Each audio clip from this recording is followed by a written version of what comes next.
nanya soal update pencekalan Pak Febri. Kan kemarin pakai sprindik Polda dan sekarang udah ada sprindik baru dari Kejaksaan. Apakah nanti sudah diajukan atau masih tetap berlaku yang sprindik? Sesuai dengan hukum acara masih berlaku yang lama sampai dengan 20 hari, dan kemudian nanti kami tinggal menunggu permintaan daripada penyidik dari Kejaksaan, apakah akan ada cekal lagi atau tidak. Jadi harap diketahui bahwa imigrasi hanya sebagai pelaksana teknis saja untuk kasus-kasus seperti ini. Jadi memang apabila ada dari aparat penegak hukum, dari kementerian terkait mengajukan cekal, maka kami wajib untuk menindaklanjutinya. Nah, terkait dengan masalah pengajuan ini oleh Polda Metro Jaya, kami langsung menerbitkan surat cekalnya. Sekarang ini KUHP baru, ya agak soft, lebih menjunjung tinggi nilai-nilai HAM, dan karena itu tidak sembarangan penyidik itu melakukan penahanan. Jadi tiap langkah penahanan, kalau dulu ditahan ya udah nyerah, sekarang ditahan bisa dilawan di pra-peradilan. Yang pertama itu kan memang sudah ditahan sejak di kepolisian kan, jadi dilanjutkan. Pak Febri itu kan belum ditahan oleh polisi dan penyidikannya diserahkan kepada Kejaksaan Agung, dan Kejaksaan Agung melanjutkan penyidikan itu.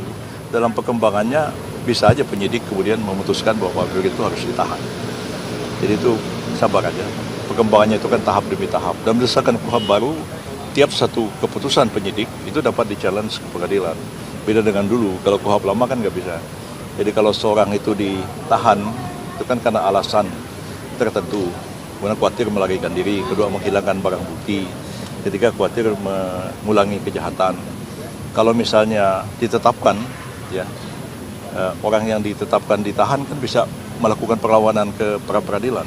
Jadi KUHP baru ini sudah begitu, tidak begitu menekankan lagi pada penahanan, kecuali memang dirasakan perlu. Kalau ditahan pun bisa di-challenge. Misalnya Bupati melakukan tuduhan korupsi, dituduh korupsi, terus ditahan dengan alasan supaya dia tidak mengulangi perbuatannya. Bagaimana mengulangi perbuatannya? Dia udah nggak jadi bupati lagi.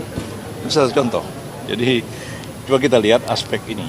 Sekarang ini KUHP baru, ya agak soft, lebih menjunjung tinggi nilai-nilai HAM, dan karena itu tidak sembarangan penyidik itu melakukan penahanan. Jadi tiap langkah penahanan, kalau dulu ditahan ya udah nyerah, sekarang ditahan bisa dilawan di pra-peradilan. Anda misalnya Anda wartawan misalnya ditahan karena dituduh pelanggaran undang ITE misalnya gitu kan, ditahan, nah Anda bisa lakukan perlawanan ke pra-peradilan. Jadi saya kira ini langkah positif sesudah berlakunya KUHP. Jadi soal Pak Febri itu ditahan atau tidak, kita lihat dari segi perkembangannya. Kan kita harus menghormati asas praduga tidak bersalah.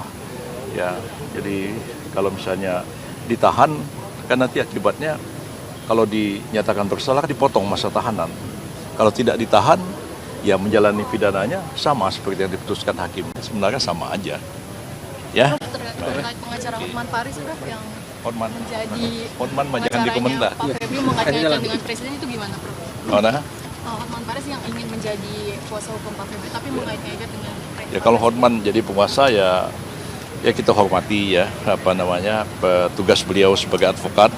Advokat itu kan penegak hukum juga, kedudukannya sama seperti jaksa, polisi, hakim, dan petugas lembaga pemasyarakatan. Jadi kalau apa yang disampaikan Pak Hotman kepada publik ya kita hormati, itu sebagai bagian dari tugas beliau sebagai seorang lawyer, advokat yang membela kliennya. Wajar aja.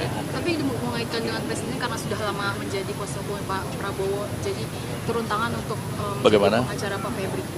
Kan saya tidak tahu, enggak masalah itu. Ya, kecuali masalah perdata. Kalau perdata misalnya perusahaan A, perusahaan B. Saya dulu lawyernya B, melawan perusahaan A. Belakangan saya jadi lawyernya sebaliknya, itu nggak boleh. Ini kan pidana kan bukan Prabowo pribadi. Pak Prabowo presiden, bukan pribadi beliau. Jadi tidak ada masalah dengan Pak Febri. Nggak melanggar kode etik advokat. Tapi kalau penetapan tersangka soal presiden nggak sih Pak? Halo Bapak Presiden Republik Indonesia, halo Bapak Jaksa Agung, halo Bapak Kapolri, Halo Bapak Kapolda Metro Jaya, dengan ini Hotman menyatakan permohonan maaf kalau ada ucapan atau tindakan saya yang kurang berkenan pada waktu konferensi pers, pada waktu setelah selesai pemeriksaan tersangka mantan Jampitsus di Kejaksaan Agung pada tanggal 17 Juli 2026. Ya, apapun yang saya ucapkan murni hanya dari aspek kepengacaraan, tidak ada motivasi atau keterlibatan politik apapun. Ya, murni hanya skill sebagai pengacara yang tugasnya adalah berusaha melindungi kliennya secara hukum. Sekali lagi, Bapak Presiden RI, Bapak Jaksa Agung, Bapak Kapolri dan Bapak Kapolda Metro Jaya, sekali lagi Hotman minta maaf. Sekian dan terima kasih. Bayangin orang yang kebanggaannya presiden tiba-tiba dikriminalisasi, bahkan tanpa pamit sama presiden. Saya melihat benar-benar saya merasa miris. Karena apa? Jampitsus itu adalah yang dibanggakan oleh Presiden Prabowo karena dengan dia mendapatkan, negara mendapatkan sebagai Satgas PKH 300 triliun. Kemudian dalam satu tahun. Kemudian pengembalian kerugian negara dapat 130 triliun. Sudah 430 triliun kembali dibanggakan oleh presiden. Bayangin orang yang kebanggaannya presiden tiba-tiba dikriminalisasi, bahkan tanpa pamit sama presiden. Karena waktu saya di Singapura saya bikin akun bahwa nggak mungkin presiden nggak tahu. Ternyata enggak. Itu 430 triliun. Lu bayangin coba. Disitulah saya merasa marwah dari klien saya yang sampai sekarang hubungan baik. Saya merasa tertantang. Walaupun saya namanya jadi sedikit karena 90% follower saya biasanya semua kasus viral yang melanggar hak asasi gua yang pegang gratis. Semua, termasuk Anda tahulah, semua yang di Indonesia ini. Mereka kalau ke Komnas nggak laku kasusnya. Kalau saya yang viral bom. Sudah 10 tahun saya begitu. Kasus Yupita, kasus polisi yang kemarin juga yang bikin, kasus Radit di Matar, kasus pesantren Lombok, kasus ABK kapal yang itu semua. Kalau udah saya ngomong sukses semuanya. Saya tidak minta imbalan apapun, walaupun semua konglomerat klien saya. Itulah saya terpanggil ya, karena saya merasa ada yang benar. Dan yang kedua, beliau ini sekarang Jampitsus. Lu tahu nggak transfer pricing itu? Dalam sejarah kejaksaan di Indonesia sejak zaman Majapahit, termasuk presiden-presiden yang sebelumnya, belum pernah ada kejaksaan, ya, ini aja sudah 430 triliun yang terkumpul uang berupa uang cash masuk ke kas negara. Apalagi dengan transfer pricing, lu tahu nggak ribuan triliun ruginya. Yang sedang diproses sekarang. Belum lagi yang nggak ketahuan karena zaman itu sudah berlangsung dari zaman presiden zaman dulu. Ya, berarti banyak oligarki yang terapa di sini terganggu. Ya, belum lagi kasus petrol, ya, si R yang lagi di Malaysia, belum lagi kasus MBG segala macam. Jadi benar-benar dengan melakukan itu terhadap Jampitsus ini, mantan Jampitsus ini, benar-benar saya melihat kurang penghormatan terhadap Presiden Prabowo. Itulah alasannya saya terpanggil.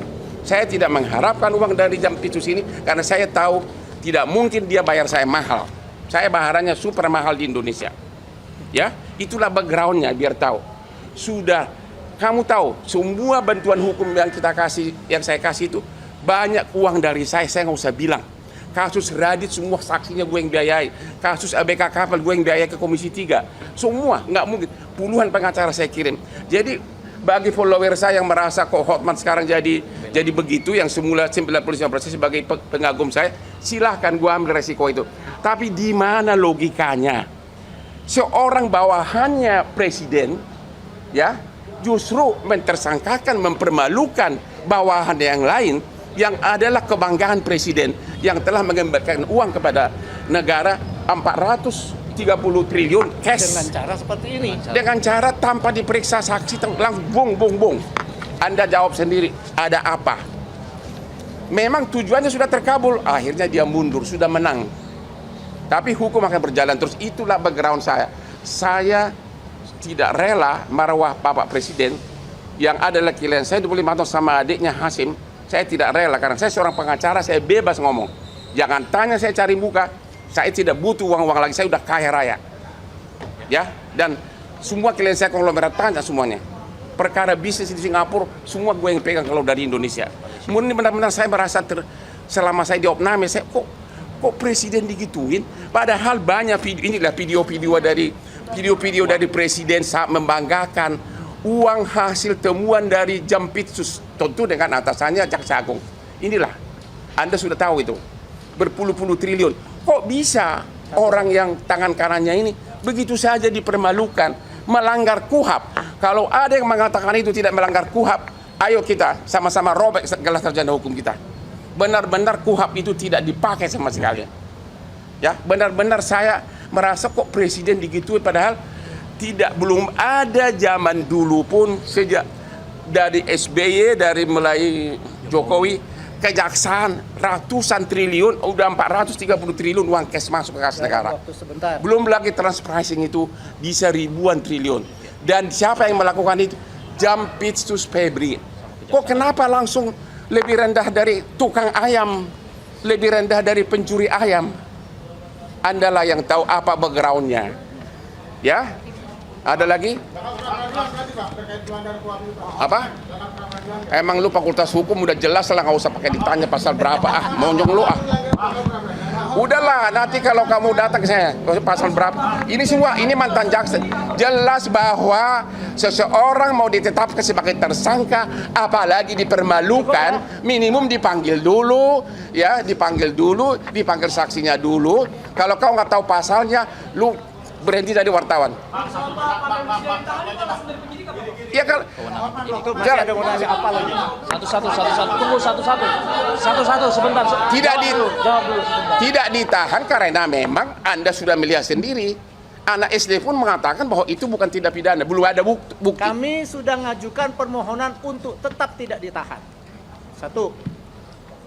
Tadi dengan alasan karena beliau ini begitu ditetapkan tersangka mengundurkan diri. Itu artinya kooperatif, mempersilakan pemeriksaan secara profesional tanpa intervensi. Tidak mau mengintervensi. Oke. Selanjutnya kedua, karena sudah tidak Jampitsus, dia tidak bisa mengatur apapun yang ada di dalam sini lagi. Sudah ada PLT-nya. Ketiga, barang buktinya pun sudah dikuasai oleh penyidik. Apalagi itu alasan-alasan yang selama ini dikeluarkan oleh penyidik untuk melakukan penahanan. Yang terakhir, karena ada upaya hukum cekal, tidak perlu ditakutkan lagi dia keluar negeri. Menurut kami itulah alasan yang bisa mungkin diterima oleh yang paling penting kalian bertanya. Kalau Anda punya nyali bertanya, tanya kepada Kapolri. Hei, kenapa nggak nanya Pak Prabowo dulu sebelum melakukan ini terhadap tangan kanan dari yang dibanggakan oleh Presiden Prabowo? Tanya.